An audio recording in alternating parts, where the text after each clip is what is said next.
Hey, it's Liz Kelly. One Shiny podcast will be touring from Friday, November 2nd to Wednesday, November 7th, where Tate, Titus, and nephew Kyle are traveling to Columbus, Ohio, Louisville, Kentucky, Bloomington, Indiana, and Chicago, Illinois to tip off the college basketball season. You can find links to tickets on The Ringer's Twitter, Facebook, and Instagram. Also, be sure to catch up on all of our NBA Preview Palooza content from Tuesday, where you can find Bill Simmons, Shea Serrano, Joe House, and more previewing the start of the NBA season. You can check it all out on YouTube.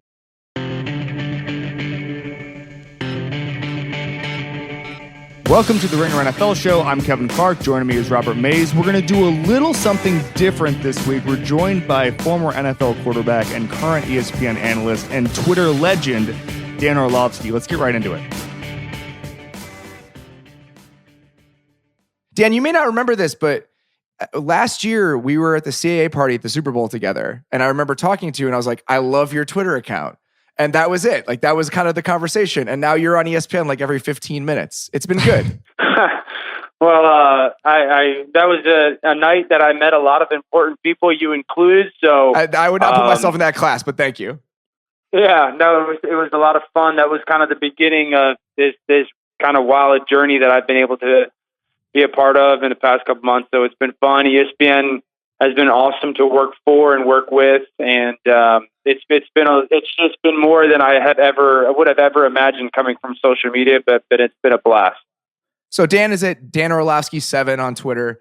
Again, please go follow him. And what he does there, a huge majority of his feed, is really just breaking down specific concepts, and it's very heavy on quarterback play, as you can imagine. You know, Dan's played in the league for 12 years, and he's one of my favorite people to read on quarterbacks, to listen to on quarterbacks, and that's what we're going to talk about today.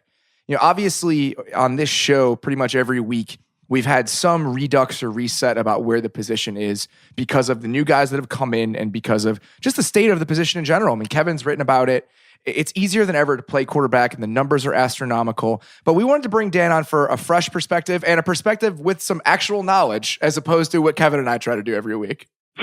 As much as we try to understand the quarterback position, it is completely different to have actually played it. It's night and day. Dan, before we get into it, I have a question. How did you decide to get into that sort of Twitter realm and do those video breakdowns? What inspired that? Yeah, so really what happened was at the back end of the summer of 17, I was in camp with the Los Angeles Rams, ended up getting cut, and I knew that I wanted to get into post-playing career analyst TV world. And so I get cut, and I'm home for a couple weeks, and I'm not wired to just sit around and do nothing. And also at that time, I'm very aware, like, no network's calling me at that moment going, hey, come do games or something like that. So, you know, through some conversations, I was like, I've got to figure out a way to differentiate myself. Like, what's going to be my niche? And I didn't really have social media at that point a year ago or so. I thought it was stupid, to be honest with you. I was a little ignorant in that aspect. And it's a Sunday night game. It still can be stupid, Dan. Yeah, it's stupid for the rest of us. Sure. But it was a Sunday night game. It was the Carolina Panthers and the Dolphins are playing late in the game. Miami decides to all out zero blitz Cam Newton. Blitz everybody, play man to man. And Cam sees it before the snap and makes a check at the line of scrimmage to a wide receiver screen. Ends up being a touchdown. And I'm like, dude, that was super dope. And, you know, I'm listening to the broadcast, and no one on the broadcast is kind of telling what happened. No one why and how it happened. And I'm like, people need to know how cool that was, that Cam saw it, communicated it, made it a numbers game, all that stuff. So my wife was like, you should just make a video and put it on the internet. And immediately my reaction was like, well, that's dumb. And, you know, I came to my senses a couple minutes later, and I was like, all right, I'm going to give it a try. So I mute the television. I just take my phone, put it up to the television in my living room, and I break the play down just using basically my finger pointing to the television. And I make this little 2-minute video, and I post it on Instagram and Twitter. I went to bed not thinking much of it, and it went viral. And I woke up with all these retweets and hits and comments of, dude, this is amazing, cool stuff. And in that moment, I was like, there it is. And so I just kind of went on that path of breaking down tape, offensive schemes and quarterbacks, and trying to get people to understand it. And it opened up a lot of doors into radio, and then opened doors into some television opportunity, and which opened doors into auditions. And then it opened that, you know, that's how I ended up choosing to go to ESPN. I'm glad. Cool. because when this business has any sort of meritocracy to it whatsoever, it makes me happy. So seeing somebody that deserves it hit it the way that you have is it's encouraging in my mind. It also helps because I just feel like if a lot of guys wanted to go that path, it's just going to make us all smarter. If there's, if next year there's 5 or 6 ex quarterbacks who are doing the same thing, that's only going to help all of us. And so I think that's a cool path. I totally agree. It's amazing just how much information is out there. Just scrolling through Twitter, how much you can learn. And Dan, I want to talk about a specific play that you broke down after the Sunday night game. And I actually wrote about that play today, not knowing you had talked about it. I was scrolling through your feed and saw it. And it's the throw that Mahomes had to Tyreek Hill in the back right corner of the end zone. And I mean, obviously we see the physical talent, and the guy is just unbelievably gifted, and it's a special sort of ability he has to throw the ball. But I feel like the stuff that you've been most impressed with, and you talked about this more than once, is what he's been able to do before the snap and what he's been able to do just from the mental side of it. So on that play, the way I describe it is it's almost like one of those LeBron cross-court left-handed passes to the corner, where it only works because he has the sense of the piece, like the sense of where guys are and the ability physically to get it there. But just walk me through that play, and then just overall, what have you been impressed with from Mahomes in a between the ears kind of way? Yeah, I mean, I'll do the play first. So it's really, the play is what we know as a 3-by-0 formation. So the O or 0 is they put the tight end on one side of the ball by himself. The 3 receivers are on the other side of the ball. So it's a trips looking type thing. Teams do that. I love when teams do it. They should do it almost every play because it tells your quarterback whether it's man or zone before the snap, depending on who's covering the tight end. If it's a linebacker or it's a safety, likely it's going to be man. If a corner stays over there, it's zone. That makes it a lot easier for a quarterback to understand the coverage before the snap. So New England leaves a safety over there, so Mahomes knows it's man. And they've really got the tight end on a little 3 or 4 yard shallow cross, starting on the right side of the formation, coming all the way back across the field to the left. And Tyreek Hill is the number 3 receiver, so the guy kind of closest to the offensive tackle. And really, his job is run as fast as you can to the far back pylon, like you said. And he was not pressed by the guy on New England. He wasn't pressed, so okay. He's got a free run to the back pylon. The only thing as a quarterback that I have to really be aware is since they're playing cover 1, which is man, and then there's a safety in the middle of the field, that safety's job, hey, read the quarterback's eyes, essentially. The only thing I need to be aware of as a quarterback or make sure that I know is that safety doesn't just run with Tyreek Hill and undercut or overcut the ball to the back pylon. So you see Mahomes catch the snap, and he makes this deliberate, almost too much in a way, like obnoxious stare to the left with his shoulders and his head, and it holds the free safety, actually gets the safety to move the opposite direction of Tyreek Hill. And then he just comes back and goes to make this throw to Tyreek Hill. And then I got really impressed was because the defender actually does a nice job. He plays underneath Tyreek Hill. So you could imagine Tyreek Hill screaming to the back pylon, the defenders in between Tyreek Hill and Patrick Mahomes, which is actually good coverage because you're making the quarterback make a more difficult throw because it has to go over the defender's head, but down in time to the back pylon. And Mahomes just has, this is where I make this example all the time of there's a difference between making all the throws and making the appropriate throw. We get consumed with like, this guy can make all the throws. I don't even know what that means. I honestly don't because there's 15 guys on a roster who can make all throws, make the appropriate one. And so this was a perfect example of making the appropriate throw.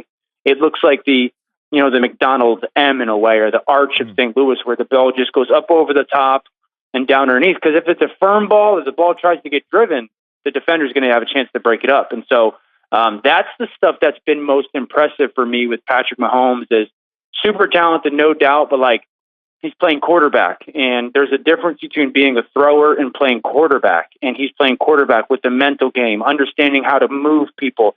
I think it's a perfect example of the invaluable time he spent behind Alex Smith. Because if you think about it, Alex Smith is the opposite of Patrick Mahomes. Not super talented, not this remarkable arm talent. He's had to play at a really high level because of everything he does with pre-snap understanding and coverages and his eyes and moving people, timing and all kinds of throws. So I've been thoroughly impressed with Mahomes playing quarterback.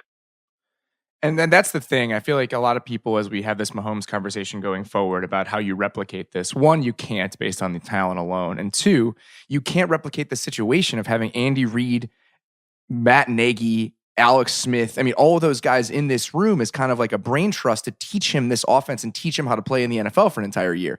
I mean, I think it's going to be a point in the column for people who argue that quarterbacks could sit and you can get value out of it. But I think that in and of itself is a unique situation that wouldn't be easy to just mimic elsewhere.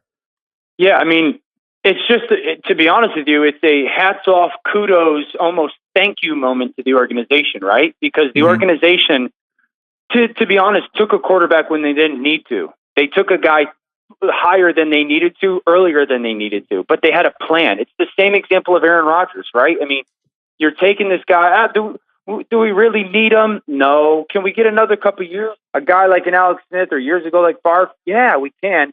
But man, we're having a long-term vision here. And that's what they've done with Patrick Mahomes. And so you took this incredibly talented kid, you sat him behind a guy that has had to really be good at the mental part and the understanding part and the usage of your eyes part of playing quarterback. And now you've put him with a head coach who understands play calling, who understands rhythm, who understands detail and design, and then they've got weapons, right? So it's the perfect storm for Mahomes in a way.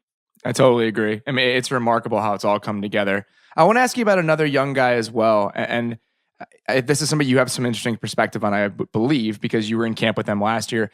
When you coming into this season, what were your impressions or what was your opinion of where Jared Goff was as a quarterback? Coming into this 18 season or 17?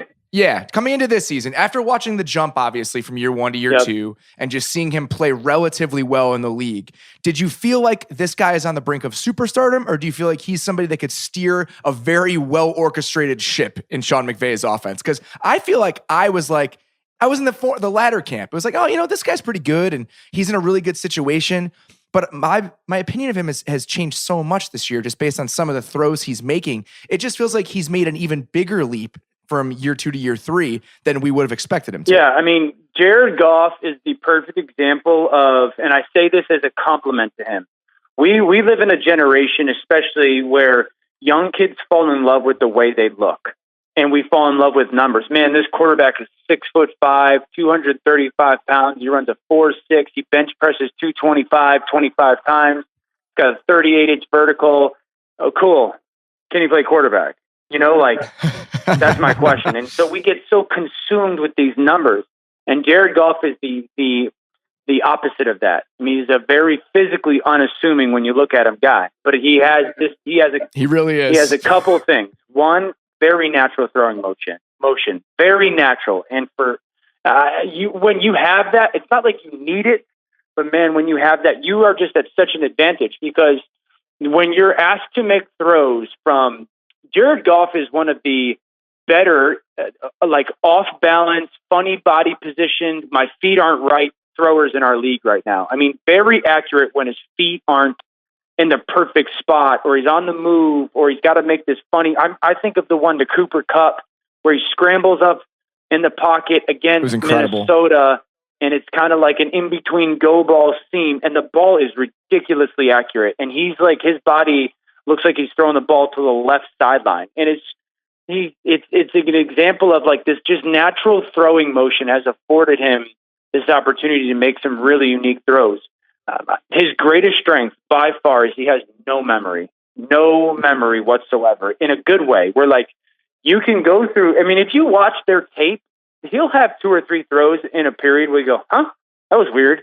And then he has 9 throws in a row. You go, holy smokes, dude. And so it's a unique trait that no matter if he's playing really good or if he has a bad 2 series, and these guys, trust me, because I tried to do it. I wasn't able to do it. These guys have no memory, and Goff has just no memory. So, in my opinion, one that was, I feel like I know that I've been around guys like Peyton Manning and Matthew Stafford, and I was with Matt Schaub when he was lighting the league on fire in Houston, and I was with Jared. Jared is everything you want in the Los Angeles Rams starting quarterback to be a superstar in this league.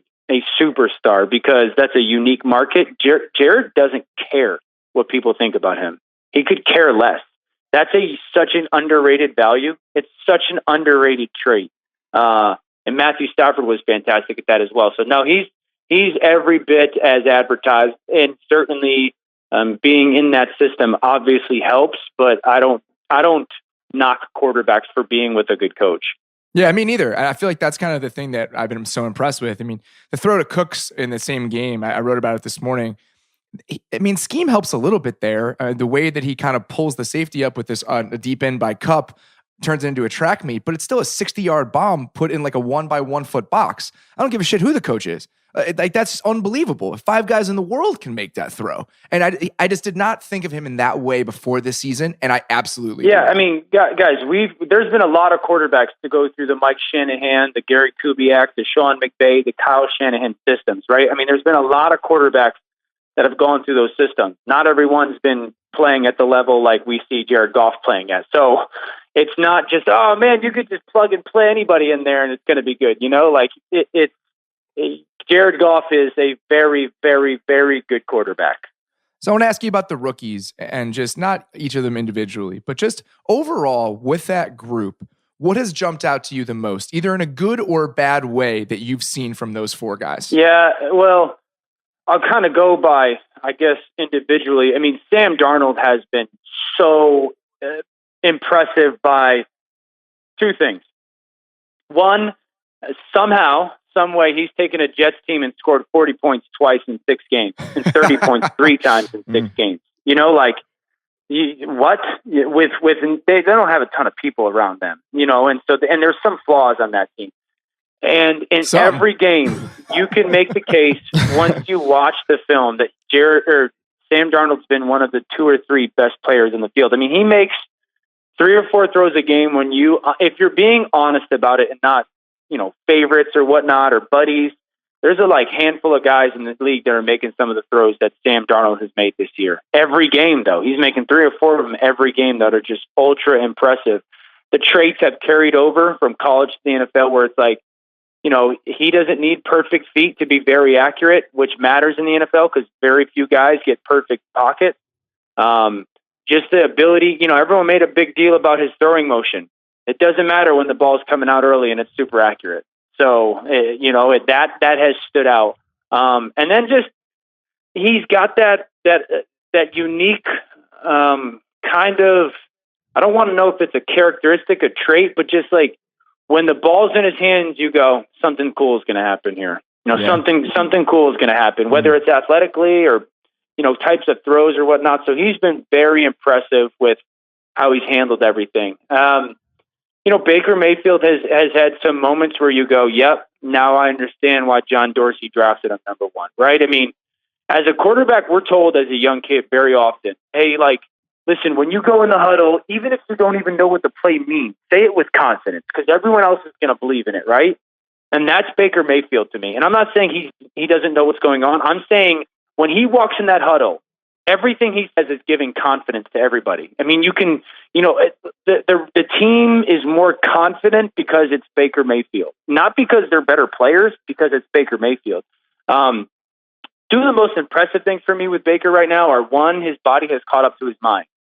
I had anticipated he was going to be smart and understand coverage and where the ball was supposed to go, but usually it takes time for quarterbacks' bodies to match their minds, like, you know, to be one and the same. Baker has done that, and that's been really cool to see. Also, he's got NFL accuracy. I mean, ball placement is premier, and you know, the question for me with Baker coming out was he going to become obsessed with some of the traits that you need to overcome the height realities? You know, we saw a dude 2 weeks ago break the passing yardage record because he's obsessed with his craft. What Baker's done in a short period of time has kind of lended me to think, yeah, this dude's obsessed with it because his ball placement's really, really good. So I've loved that. And he's going through his learning process like every kid. Josh Allen has played how I thought he would. I mean, Josh Allen's going to struggle. I just firmly believe that. I don't care how big you are, if you could throw the ball 100 yards, great. The ball gets thrown like 20 yards 4 times in a game. So, you know, he's struggling right now to see coverage, and he's struggling right now to understand pressures and have plans at the line of scrimmage. Now, the accuracy stuff that people talked about coming out of college, I didn't believe in, and I believe he's disproved that. Like, I don't think the kid's got accuracy issues. I really don't. He's made some really nice plays. My concern would be this. he's had 2 games this year where he's averaged more yards running the ball than throwing the ball. Like, that's a concern to me. I don't think they have great players around him. So, until he really gets a grasp of that mental game, I believe that in having plans at the line of scrimmage for pressure, he's always going to struggle. And then Rosen's looked the part. Rosen has looked completely in control of the rhythm of the game, made all kinds of throws. They just stink. Arizona stinks. Yeah, it's bad. And I know what that's like to play on a bad team. Would we be talking about Josh Rosen a lot more if Josh Rosen played for, a different team? Probably. But Josh Rosen has looked very much so the part. Here's the biggest question mark about Josh Rosen. What do the Cardinals do in the next 2 years around him? That's the only thing that is a question mark for me. I totally agree. I feel like looks the part is such an interesting thing to say about him because this is such an aesthetic thing for me. But that's how I feel about him. When I watch him play, it's like, that's what a quarterback is supposed to look like. And it's the smallest things. It's like how he gets his head around on play action or just how his feet move in the pocket. He had one throw down the left sideline. It was play action throw to Kirk in the last game. And just everything about it, it's like, oh yeah, that's an NFL quarterback. That's what he looks like. And I just feel like, you're going to see what happens with Baker if Hugh gets fired, what the supports, the situation is, the supporting cast, all that. And with Rosen, it's a similar thing. Can they help him? And I feel like Baker is in a similar point right now where very quietly, the Browns receivers have been trash. Terrible. I mean, they're dropping like 8.5% of their passes. I mean, there are balls he's thrown to Callaway and to Higgins, other guys, they're touchdowns. And I just think that that's the problem for the most part when you have these young guys is that they come into bad situations because they're drafted in the top 10 for the most part. And there's a back and forth of what value is there in giving them the experience and what hindrance is there because you're putting them in a bad spot. And I think that's why when you have a guy like Mahomes and you can drop him into this death machine that the Chiefs are, it just changes the entire game. And that's why I always have pause and how I'm going to put like a period or an exclamation point on whether these guys are good or bad, because for the most part, they're in horrendous situations and overcoming that is difficult no matter how good you are. Hey, Dan, is there a coaching job that we're not talking about enough this year with the young quarterbacks? We talked so much about McVay. We talked so much about Andy Reid, obviously. Is there someone who's making things easier for their quarterback that we don't talk enough about right now? I'm trying to think of my brain here. No,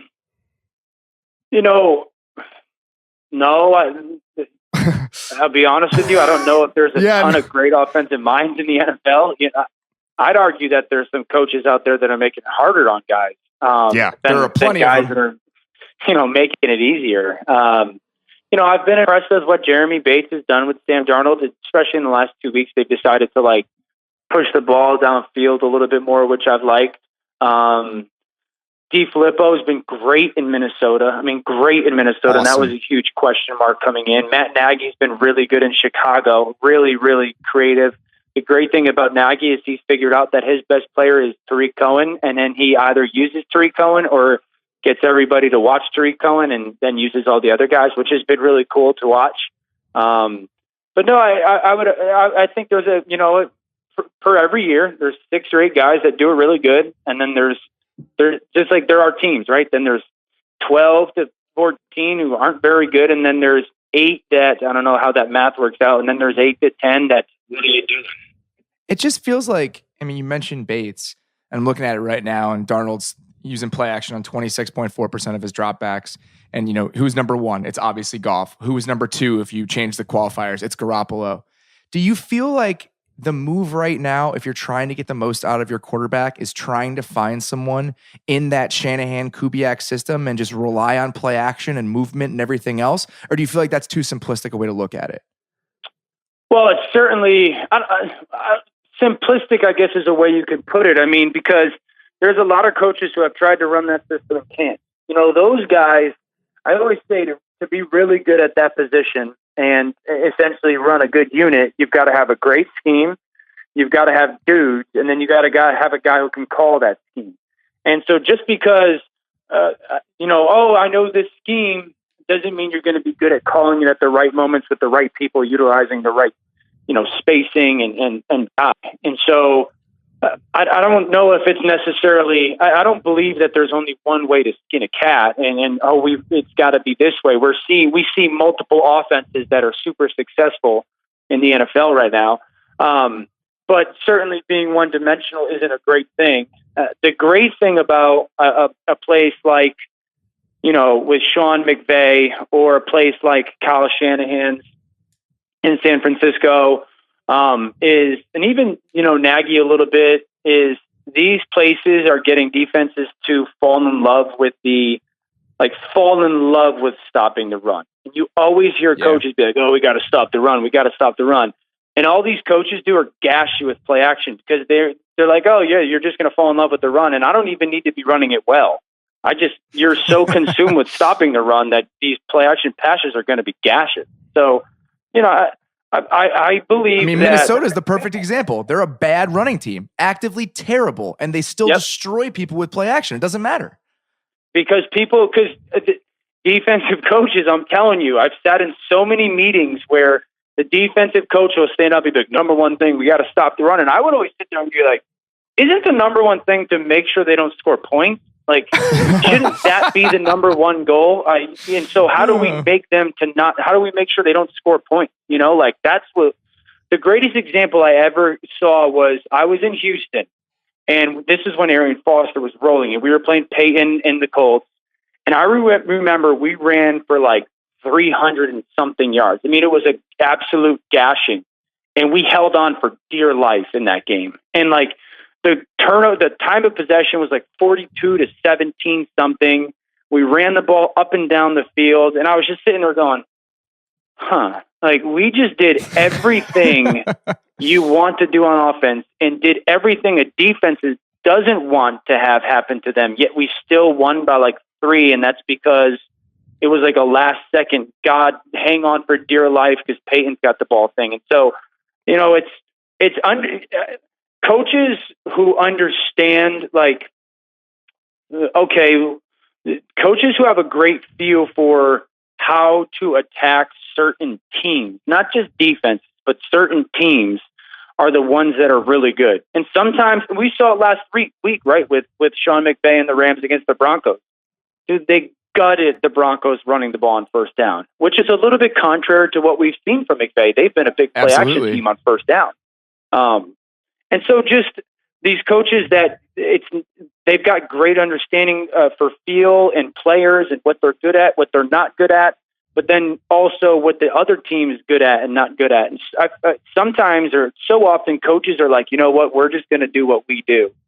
And that's such a in the box thinking. Like, coach, what happens if what we do doesn't match up well against what they do? Like, can we try something different? But so coaches sometimes become so married to what they do and what they know and what they've seen be successful that it hinders any kind of progress. I heard a really funny story yesterday from someone I was talking to, and we're talking about Andy Reid just in terms of like how innovative he is as a 60-year-old coach, a guy who's been around forever. And this coach was describing to me the way that it used to work in Green Bay when Mike Holmgren had all those young coaches. And Gruden would see something either in college or somewhere else, and he'd come to Holmgren and be like, God, look at this. Isn't this cool? And Holmgren would say, I don't know that play. I don't know that play. So when you get your own offense, you can run that play. And it just feels like, I'm not trying to bash Mike Holmgren here. Mike Holmgren was a very successful coach, but that's the way the old guard too often thinks. And that's what makes Andy Reid so special, is that he's as entrenched a member of the old guard as you could possibly have in the league, but his thought process is the exact inverse of that. And I just feel like there just isn't enough of that around the NFL. Yeah. And I would say this, and it's been really interesting to watch kind of maybe over the last 18 months, is I actually, Peter King asked me about this the other day. And, one of the things that I believe is going on in the NFL right now, and this is perfect off your story, is, 10 years ago in the NFL, even maybe 6 or 7 years ago in the NFL, every coach has got 10, 12, 14 of what we would call gadget or gimmick plays, right? That they've got that are unique. We're going to have this kind of funny motion or this kind of play action pass, or we're going to try to do this different stuff. And every coach's thing would be like, you know what, guys, if it's the perfect time, we'll call it. If we're up 17 in the fourth quarter with 6 minutes to go and we're trying to bury it, that's when I'll call it, because I don't want to waste I don't want to call this play and not work, and then we're behind the chains, or, almost like a fear for failure, right? And I really believe what we're seeing with some of these more creative coaches, more willing coaches, these Doug Petersons, Sean McVays, Matt Nagy's, Kyle Shanahan's, Josh McDaniels, is these coaches are taking what used to be gimmick or gadget plays and just calling them as part of their offense nowadays. Yeah. And we're starting to see, the Cooper Kupp touchdown on Anthony Barr is the perfect example, or the Tariq Cohen angle route out of a unique motion and formation, or how some of the stuff that the Texans do with unique motions pre-snap with Deshaun Watson. We're watching these gimmick plays from years ago become fundamental part of NFL offenses, and coaches aren't scared to call them anymore. I don't know the exact reason why they're not scared to call them anymore. I think that they're going like, wait, some of these teams are having some success with some of these really cool looking plays. Why don't we do it? And so I do believe that, or at least I hope that we're going to see a trend to some of these coaches starting to call these really cool designed plays. Awesome. Dan, that's all the time we got. I could do this for another half hour or an hour, but we got to go. I sincerely appreciate you coming on to do this. We were so excited at the prospect of it, and you did not disappoint. So thank you so much for your time, man. I appreciate your kind words, fellas. I appreciate it. It was a lot of fun. We'll do it again. Thank you. Sounds good, Dan. Thanks. We're going to get back to our regularly scheduled programming, and that means it's time for Take Shop. Kevin, what is your take that you're still working on, you're still ruminating on a little bit, but you're not quite there yet with? Okay, so I'm going to throw this out there. We're not talking about it enough. The Buffalo Bills have 2 wins. It's amazing. They have the Almost three. They have beaten the Minnesota Vikings, who look pretty good. They've defeated the Tennessee Titans, who we are not talking about. I can't believe you mentioned their name. God damn it, Kevin. I'm sorry. But they have defeated them. They beat a team. They lost by 44 to the Ravens, who are apparently good. And as you alluded to, they were within 1 score of the Texans. And they got Peterman. I mean, that's just, they outplayed the Texans in that game, and they got Peterman. Right, sure. So they've got 2 wins with the 3rd best defense in the NFL and the 2nd worst offense on record. According to Football Outsiders, the only worst offense is the 2004 Dolphins, a team that started 1-9 and then was able to win some of those garbage December games to get to 4 wins. This is a long way of saying that, folks, Sean McDermott might be a good coach.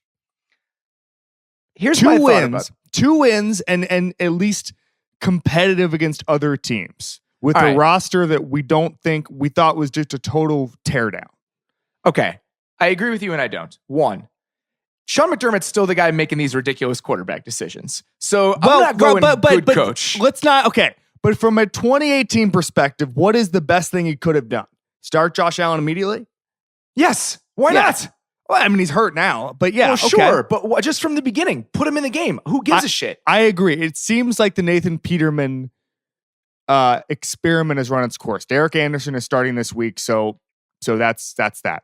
But I feel like overall, to be in the games they've been in, to win the games they've been in, I know that Minnesota game we're all agreeing never happened, but I kind of feel like it's an impressive coaching job from Sean McDermott. Here's why I think I agree with you. Outside of the quarterback stuff and those just baffling decisions, when you watch their defense, that is a well-coached defense. Those guys play their asses off. They've been destroying people. I mean, Lorenzo Alexander and Jerry Hughes have been really, really good this year. And they have a very good secondary that was just kind of all over the place against the Ravens in a way that I didn't understand. But outside of that, they've played well. I mean, that unit is very well orchestrated and designed. And I think that's why I would tend to agree with you. Even I think the quarterback stuff is almost a disqualifying factor. Yeah, I mean, listen, benching Tyrod Taylor for no reason and starting Nathan Peterman last year is pretty unforgivable. It was really bad. But from a 2018 perspective, I think he's not playing it disastrously. All right, are you ready for mine? Okay, so let's back up. We've been building up to this. Let's back up. You've really, really wanted to unleash this take on the world. We've alluded to it many times over the past couple of weeks. It just hasn't worked out. We've run out of time a couple times. Came up. I was the bumped guest. You came up with it when we were together in the sort of middle of our studio area, green room, and you were looking at draft prospects, and something was just sticking in your craw, and you just unleashed this take on me and Craig, our producer, and you've been obsessed with it ever since. Okay, Robert, so this started give the take. This started when we were discussing Justin Herbert, right? The prospective number 1 pick in the draft, whatever. And I was reading up on Justin Herbert because at that point I had not seen him play football because I don't watch much college football. I watched him last week almost solely because I wanted this to be more informed. Justin Herbert is 6'6". And here is my take shop. Tall quarterbacks are bad. You can be too tall to play quarterback. And I feel like 6'6" is the cutoff. I want to read this to you. And this list is very important. And it is the crux of my take here. From 1999 through 2018, which is the data available on mockdraftable.com, I would like to read to you the quarterbacks that measured above 6'5" at the combine. Are you ready? Mm-hmm. Paxton Lynch, Mike Glennon, Brock Osweiler, Ryan Mallett, Joe Flacco, Tony Pike, Sean Mannion, Derek Anderson, John Skelton, Nate Sudfeld, Josh Freeman, Byron Leftwich, Tyler Bray, Eric Ainge, John Navarre, Jamarcus Russell, Matt Schaub, Jordan Palmer. That is the end of the list. Who is the best quarterback on that list? Joe Flacco. Joe Flacco or Byron Leftwich, maybe? Sure. I mean, it's a terrible list. So did Nick Foles not go to the combine? Nick Foles measured 6'5" at the combine. He's listed at 6'6". He may have he may have grown like one of those NBA guys, like Paul George. He's the Giannis of the NBA. Yeah. Nick Foles is the Giannis of the NFL. Of the NFL, absolutely. So I feel like, and you can be sort of tall. 6'5" is the sweet spot. I mean, 6'5", you got guys like Cam. And our man Dan Orlovsky's on there. Carson Wentz is 6'5". Carson Palmer, Matt Ryan. I mean, you can be 6'5". Ben Roethlisberger, Tom Brady's 6'5". Eli, Blake Rivers. Bortles. You got Blake Bortles there. But here's the thing: 6'6" and over, too tall. Can't do it. So just too tall. So let's unpack this. I don't stop me if I interrogate your take too much because I don't. Yeah, you're really going against the spirit of take shot. Yeah, I know. But I just want to. Why would height be a deterrent here? I don't know. Just like functionality in terms of your physiology. I don't know. I'm not a doctor. This is not something I've ever studied in terms of. Let me ask you a question. Works. If we did ask a doctor if you can be too tall to play quarterback, what do you think would happen? I feel like we'd have to ask the right doctor. It'd be like, stacking the witness stand in the right scenario. What kind of doctor is equipped to answer that question? I'm not really sure. It would be a doctor that it would be a mob doctor. It'd be somebody that works out of the back of a shop somewhere. A quack doctor, yeah. Yeah, exactly. Which is fine. I don't mind if it's a quack doctor. I just want someone with an MD to back me up here. Okay, we'll work on that. This is all to say that Drew Lock should be the number 1 quarterback taken in this year's draft, not Justin Herbert. Too tall. Great. Where is Drew Lock projected right now? I don't know. All that shit is so dumb. Like, who cares? I mean, where was Jared Goff and Carson Wentz the number 1 and number 2 picks in the draft in October? No. All this stuff is dumb. I mean, let's say the Giants get the number 1 pick, and let's say Oakland gets the number 2 pick, and they want to move on from Carr. Quarterbacks are going 1-2. It's so silly. I mean, every year, and like that's what I was talking about. I tweeted this about the Falcons earlier this week. And about how, if you're the Falcons, you get the 4th overall pick. It's a good situation. It's a good scenario now because think about what Joey Bosa went 3rd. Joey Bosa was the best player, but teams go up and get quarterbacks. And Jalen Ramsey. Yes. I mean, this is what's happened. In this situation, in this era, for the most part, teams are willing to be aggressive and go get them. And I know the Trubisky-Watson year is different, but for the most part, you're going to get guys moving up. This year, perfect example. Baker goes number 1. The Jets move up to number 3. I mean, and the Giants probably should have taken a quarterback at 2. So I don't care whether those guys are being projected or mocked or wherever at this point. I feel like somebody's probably going to go number 1 or number 2 overall. It's interesting. You mentioned the Wentz thing and the projection of it. I talked to Howie Roseman a couple years ago about this, and he was talking about how much everything has changed the last couple of years with drafting because of the availability of more videotape and all that stuff and stuff that wasn't available 10 years ago. And he was saying that there's a case to be made that maybe if Carson Wentz were born in 1980 and not 1990, that he would have been more of a secret because, he was up there in North Dakota and it was just things changed so fast. and all of a sudden Carson Wentz was on TV. And did they go to game day at some point with Carson Wentz? Did that happen, or is that a false memory of mine? I think he might have not been playing when they did that. Remember, because he was hurt that they year? had a lot of national hype, is what I'm saying. Yes, and I mean they won like 3 national championships in a row. Yeah, and it just sort of shows you, I keep saying the football world is flat. That was North Dakota State was not getting any hype in, even if they were that good 10, 15 years ago. And I just think it's interesting now how many guys can rise as prospects from maybe non-traditional backgrounds. I totally agree. All right, let's get into the 3 biggest games of the week. Let's start with an offense-defense matchup that I think is very interesting, and that is the New Orleans Saints traveling to Baltimore. This is a great one. I mean, we can talk about the Ravens offense and against the Saints defense if you want to, but I don't want to. I mean, I just feel like this New Orleans team going on the road where they've been a little worse in recent years. I mean, just think about how much they kind of sputtered at times through the air against even the Giants. And you have Baltimore, who's arguably the best pass defense in the NFL. I feel like the element of this I'm most interested in watching is what they do with Michael Thomas, because for the most part, Baltimore's secondary is excellent. Brandon Carr has had a little bit of a resurgence on one corner. Marlon Humphrey is a star at the other spot. But Tavon Young, their slot corner, is their weak link, maybe as a defense overall.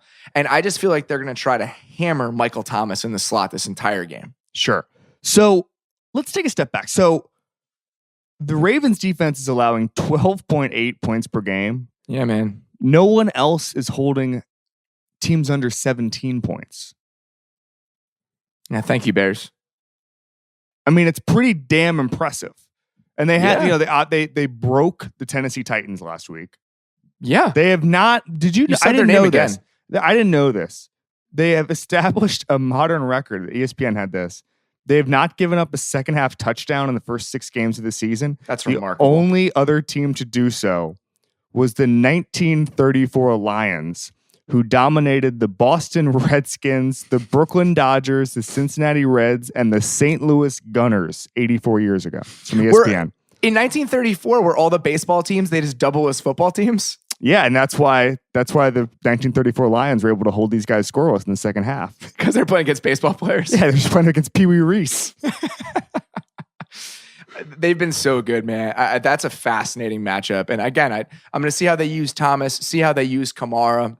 Yeah. I mean, the Ravens are so sound, but I still feel like you can get at their linebackers with the way they use your running backs. I mean, it's not a weird take to say that Alvin Kamara and Michael Thomas are going to be important, but I mean, that's just where I am with this. I think that those 2 guys are going to be hugely important, but the Ravens have been really good against running backs. 3rd in DVOA against running backs through the passing game, 18.9 yards a game, which leads the league.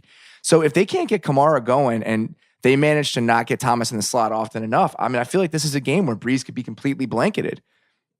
Yeah, I mean, and you can't run the ball against Baltimore. That's not an option either. That's the problem. Right. I'm intrigued by this because I know it's simplistic to say, but there's a couple things. Number one, I want to see how good this Ravens defense can be in the modern era against a team like New Orleans. I know that's very sports radio talky. These guys got to prove it, but it's just so hard. They got beat by the Bengals. It's the one real team they've played against. Right. That's what I'm saying. And so now they're going up against, when you go by passing yards per game, and sacks and points, the Saints are top 3 in offense in all of those categories, and the Ravens are top 3 in defense. And so I'm just really excited to see everything that comes along with that on Sunday. And I think that this is one of those matchups where the winner is going to get hyped up way more than it should. And I will be stoking the flames of that hype. I totally agree. I also forgot that the Ravens beat the Steelers when the Steelers were in their swoon, but that's worth mentioning. Okay, let's get to our next one. I guess we have to do this because it's a good game. The New England Patriots travel to Chicago to play my Bears on Sunday after last week's just heartbreaking collapse in Miami. What are you watching in this game? I'll ask you. I don't have any interest in talking about it. Did you watch the Bill Belichick breakdown today? He had a very No, I did not watch that yet. I will do that after we're done with the show. You do know what I'm talking about, though, right? He did a video thing. So no. Okay, so he did one of those like telestrator. He just like went over the plays against Kansas City and it was pretty illuminating. And one of the things I think, where is this on their website? Yeah, with Zolak. What I think is interesting is when he puts those out, he tends to he tends to highlight things that I think that he doesn't think a lot of people are talking about, right? Sure. So like I remember a couple years ago, he was just obsessed with illustrating Gronk's blocking because one of the things he's always talked about is that Gronk doesn't get enough credit as a blocker, which I agree with. You know, I think that I remember Kellen Winslow Sr. said this, and I think about it all the time, that if you can catch the ball as a tight end, you're automatically labeled a finesse guy. Only because just defenders just want to be able to say that, right? Like, oh, this guy, he's not the total package, he's a finesse guy. And I sort of feel like with Rob Gronkowski, even though we have mountains of evidence that he's really a physical guy, we do not give him enough credit as a physical player. But that's aside from that. So he really highlighted in this particular video the run game. He didn't, Sony Michel, who now I think is second in the league the last 2 weeks in rushing yards. Yeah, the run blocking, run blocking when you watch this video is a finely tuned machine. It's really good. And I just feel like there's a real opportunity for the New England Patriots now to be a two-dimensional team. And I think that's really, Bill Belichick has a million times said, I don't care about running the ball. I care about winning the game. I don't care about balance, kind of the Mike Leach thing. He does not care about 50-50 balance. And he was one of the first guys to do that. This is a guy who doesn't care about norms. He's the first coach in history to run a majority shotgun offense 11 years ago. Okay. And so I think that's a new dimension that could come with his offense. And that's sort of what really excites me, especially against this defense. What in having watched this team so closely. So first of all, Khalil Mack, day-to-day with an ankle injury. Are you worried about that? Yeah, I'm worried about it. Okay. So the reason that I'm worried about it is not that I think he's going to miss time, anything like that. I'm just concerned that he's going to be 75% of himself for the entire season now. So do you think there's a way, when you think about this New England team against this Bears defense, you are worried about what part of the game? The running backs against the Bears linebackers. That's exactly what I was going to, that's the reason I brought it up. I feel like if you're looking at this Bears team, it's very similar to the way that the Patriots tried to attack the Texans defense in week 1. Yep. The Bears are better. I think that the Bears are better overall. I mean, top to bottom, this is one of the best defenses in football, even with what happened last week. But what the New England did against that Texans team is they essentially said, okay, Zach Cunningham, you're mine. If Amukamara doesn't play, and then I feel like maybe you get that second element of going after a backup corner. I mean, they did that to James White, did that with James White against Kevin Johnson. So I feel like that's what Belichick, they're going to hone in on. That's what they do. And Roquan still has a little bit of a ways to go. Trevathan has been up and down this year. I think he's a little bit dinged up. And then going after whoever that backup corner is, I can't remember his name. If Amukamara does not play, that's embarrassing. But that's the issue. And that's really the only thing I'm worried about in regard to that. I'm curious to see what the Bears try to do up front. You don't blitz Brady. The Bears are blitzing on 16% of their downs, one of the lowest rates in the league. I think they have the recipe in the same way we've seen from other teams over the years. One of the things the Texans did extremely well over the last couple seasons is using their pass rushers in unique areas and stunting. So if Mac isn't 100%, I feel like one of the ways you can still take advantage of him is by having him be the decoy of sorts in a stunt. Yeah. So you slant inside, Hicks goes over the top. Or you try to get him either slamming in between two guys to get double teamed and you get a one-on-one matchup on that side. So what he does in terms of the attention that he takes away is really interesting to me. And maybe, if you're the Patriots, you just think Marcus Cannon can take him away. And I don't know the answer to that, and we'll see if he's 100%. I don't think he can. Cannon missed practice today, so he may not play. So if that happens, then I'm very happy about the I can never say his name, the Adrian Waddle situation over there. And I think that I like Mac in that matchup, even if he's a little bit banged up. So we'll see. I like how this defense matches up with New England, but I do think there are little tiny cracks that you can take advantage of. On the other side of the ball, I'm very curious to see what he's going to do to Trubisky.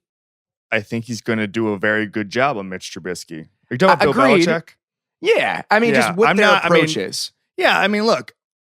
So first of all, they just came off a 43-40 shootout against the Kansas City Chiefs. And this will be a very different game than that.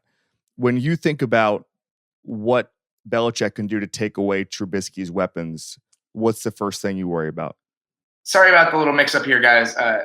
This is a new recorder that I'm using, and apparently it does not charge in the same way my other one does. So it ran out of batteries. So this is the audio from Google Hangout. But with what Cohen can, how they're going to attack Trubisky, I'm very interested in. I went back and watched the game against the Dolphins, and obviously the pick in the end zone is horrendous. And then he missed Miller on a throw. And then he had one that I tweeted out that nearly killed me. It's like a throw back across his body into 3 people to Cohen down the field.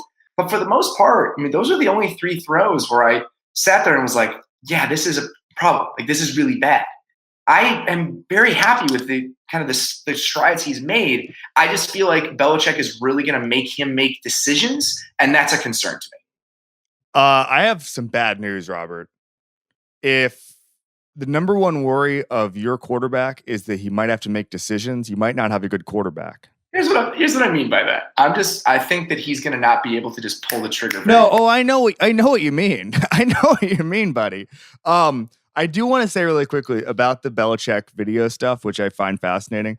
The best ever Belichick breakdown video, because you can tell who he hates and who he doesn't from the videos, is after the Jonas Gray game. Remember that shit? He kept referring, he was talking about the blocking schemes the whole time just to own Jonas Gray. And then he never named him the entire time and just called him the running back. And then Jonas Gray was caught like 2 weeks later, which isn't surprising. I think he missed an alarm or something, but he did this entire video about how great the blocking was and never mentioned the running back by name. And I was like, is there a chance that Bill Belichick never knew Jonas Gray's name? I think that he probably knew who he was only because he probably just over scouted him when he played for the Dolphins. Yeah. He didn't know who he was when he was there. I've told this story before, but it's about Tom Brady. I remember talking to, I think it was Brandon LaFell, I think. And I was like, what's the difference with Tom Brady and any other quarterback? And he's like, all right, I've been on a couple teams. And the thing nobody understands is sometimes the quarterback just doesn't know who other guys are. And Tom Brady knows everybody on the team's name. And that's quietly like impressive when you know other quarterbacks. Well, if everybody were in a room, if all of our employees were in the same room every day, you might. Maybe if I were there all the time, but I'm not. So it's just funny to me that like Brady's that type of guy, because even as I'm like turning 31, I'm not that kind of guy. He's a 40-year-old Hall of Fame quarterback, and he like knows who Trey Flowers is, and we're all just blown away for anyone's name. So that's my problem. All right, very quickly, let's get to Bengals Chiefs. This is a fun game. I haven't looked at what the over-under is, but I assume it is a lot. I mean, there are going to be a ton of points in this game. So Steve Palazzolo tweeted this out. Thought it was very fascinating. Against zone concepts, Patrick Mahomes is number 1 in the league. And against man concepts, he's 25th in the league, which I find extremely interesting, especially when I understand that he hasn't been flawless the last 2 weeks, but he looks pretty damn unstoppable. And the idea that he's 25th in the league in anything is a bit of a shock to me. Yeah, I guess I can understand that. With man, if it's tight, you're taking away early options in the down. You're having him process a little bit more because he can't go necessarily to his first read. It's not shocking to me, but that discrepancy is still pretty remarkable. Yeah, very, very, very remarkable. So I'm excited to see, one of the things that has gone under the radar, because he's gone under the radar because he doesn't speak to the media and he plays in Cincinnati. That defensive line led by Geno Atkins. I mean, they just took I've never really seen an interior rusher like that win a game for in the last couple of years in the same way Geno Atkins did against Miami. Like he is he's been an absolute force in some of these games this year. He was against the Steelers. He didn't have a sack. Before that, he had 3 sacks in 2 weeks. I'm intrigued to see that defensive line against Patrick Mahomes and see what they can't do as far as disruption. Well, that's the problem, is that I think against teams that have good pass protection, this Bengals defense is really going to struggle because their secondary leaves a lot to be desired. And that's what happened with the Steelers. I mean, the Steelers had the best pass protecting line in the league, and they got no pressure. I believe they hit Ben Roethlisberger 1 time. He was not sacked, and Roethlisberger has a decent day. Yep. So I'm worried that it's going to be another huge day for Mahomes. But that being said, this Cincinnati offense has been very good, and I believe they're going to be able to move the ball however they want. The over-under in this game is 58.5. This is the world of the Chiefs. This is what is going to happen week in and week out. Geno Atkins' most recent tweet is an endorsement for an electric toothbrush. He talked to the media once this year. It was a big deal. Well, he didn't talk to them for years. I know. He still doesn't, but he talked to them one time. There's a lot. I don't want to blow anybody's spot here and there. There's a lot of secret Marshawn Lynches around the league. And no, they don't rise to the level of Marshawn Lynch because they don't play for either marquee teams or the team doesn't make the conference championship or the Super Bowl. So a lot of guys who just bail on the media and no one ever talks about it. And Geno Atkins went a couple of years without speaking to the media. I think he went 3 years without ever speaking. Life goals, right? That's one of those things when you're in a locker room you've never been in before. It's like, oh yeah, I wonder if I could talk to this guy. It's like, oh, he just doesn't talk to anyone. It's like, oh, okay, that's good to know. That happened to Michael Crabtree with me. I was like, I'm going to go talk to Michael Crabtree. That's a perfect example. That happened to me as well. So trust me, we're in the same boat. So let's do a quick pick for Thursday night. Jesus. It's Broncos at Cardinals. Oh, my God. Here's what I'll say. I had 2 reasons I'm interested in this game. One, the last 2 teams that played against Denver ran for like 600 total yards, and I have David Johnson in fantasy, and I need to watch. 2, I'm interested in Josh Rosen. That's it. There's the end of list in terms of why I give a shit about this game. Yeah, I don't have a list. I'm sorry. I think that the Denver Broncos are going to win. That sounds great. I'm excited. I do not care about the outcome whatsoever. I guess I have the Cardinals in the Ringer Wins League. I have not seen updated standings on that. I don't know. I'm not sure what it is either. I was doing pretty well until the Bears blew that game to Miami. I think I'm doing pretty well because I have Miami and Houston and New England, all of whom have been coming on lately. I have the Rams, so that helps. It sure does. All right, that's all we got for this week. We'll be back on Sunday night, as we always are. Really appreciate you guys listening to the Ringer NFL Show on the Ringer Podcast Network.